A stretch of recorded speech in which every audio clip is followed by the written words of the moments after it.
You foresaw every moment from the failed Infinity Crusher to Killmonger's betrayal, and Your sacrifice. The name's Bond. James Bond. This Organized Chaos podcast is brought to you by JEMS Art Studio. JEMS Art Studio is an online store that allows access to prints that you can use for most anything, obviously as just a picture, or as a wallpaper, or as a bookmark, or anything you can think of. You can find JEMS Art Studio at etsy.com/shop/JEMS Art Studio. This podcast is also brought to you by listeners like you. Thank you.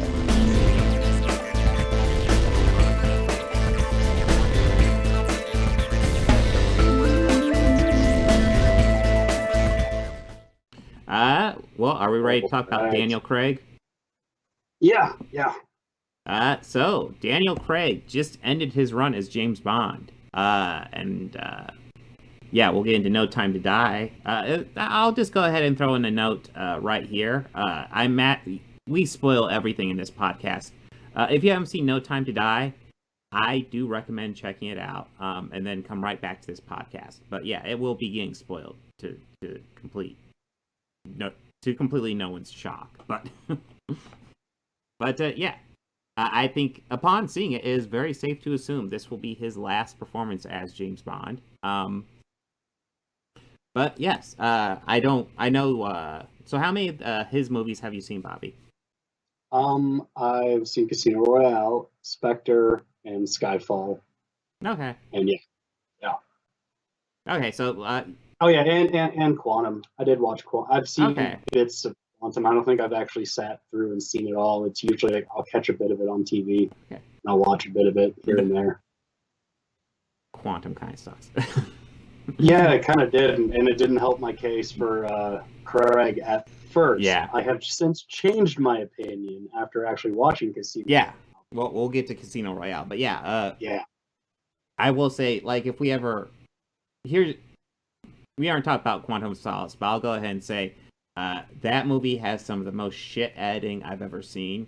Like, you watch the first action scene, and it's like this really frenetic, crazy editing, and you kind of think that's like for like the action scene, and it kind of works in that moment. But then the movie keeps on going at that pace, and I'm certain it slows down at some point. But by the time it slows down, you're just exhausted, and you don't really give a shit about what's going to happen in that movie. So that movie was a misdirection. Overall, my thoughts of Daniel Craig as James Bond is, I think he was very good. I feel like he was the really the next step in evolution of the Timothy Dalton James Bond more than anything else.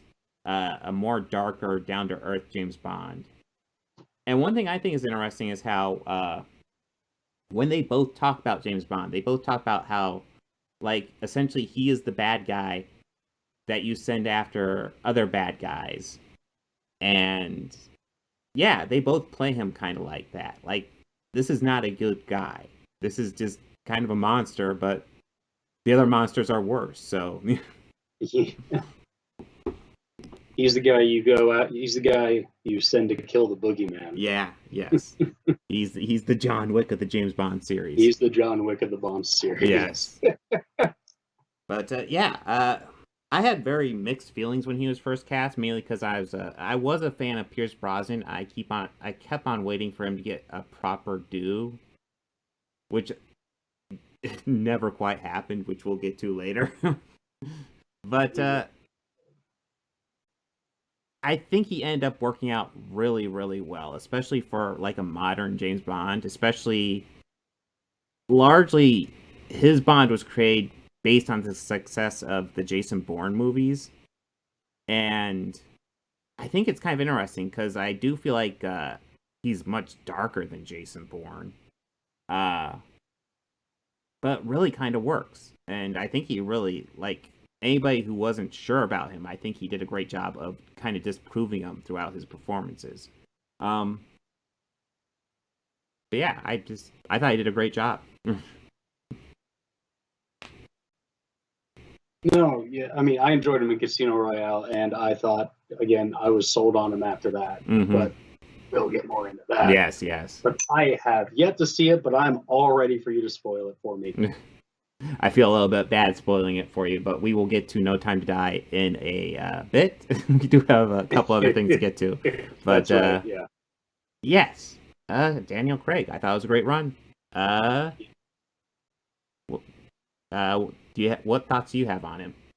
I'm a little sad to see him go, because I did really enjoy the outing that I recently watched him on, and everything I've seen, I've liked him as. And it kind of sold me more and more on him as playing the role. Now, like you, I had my reservations about him playing the role to begin with, and it was something as silly as an aesthetic. Why I felt it was weird.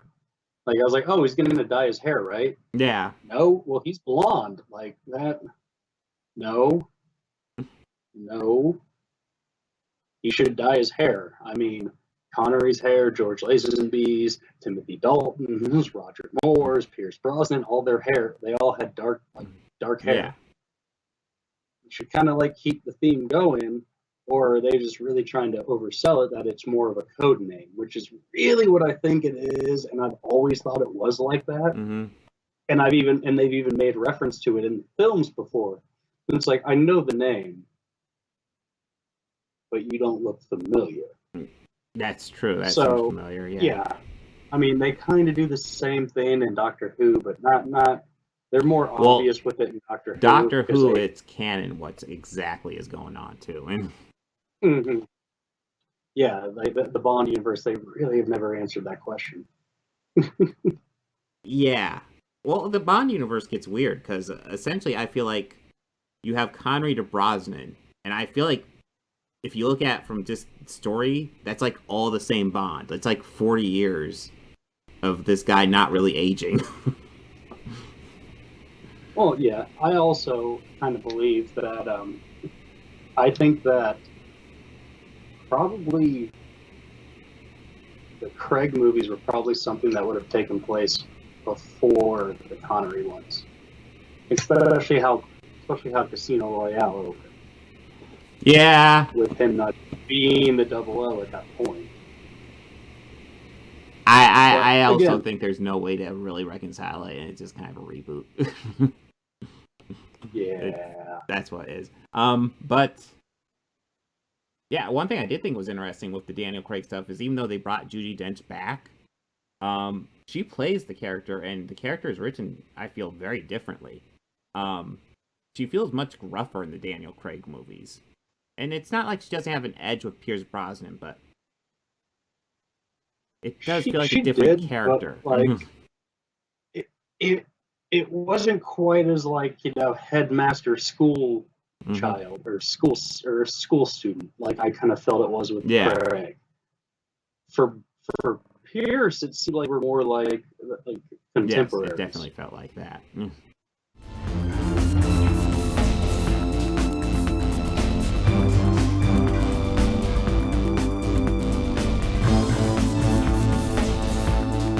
I want to go ahead and add some audio credits at the end here.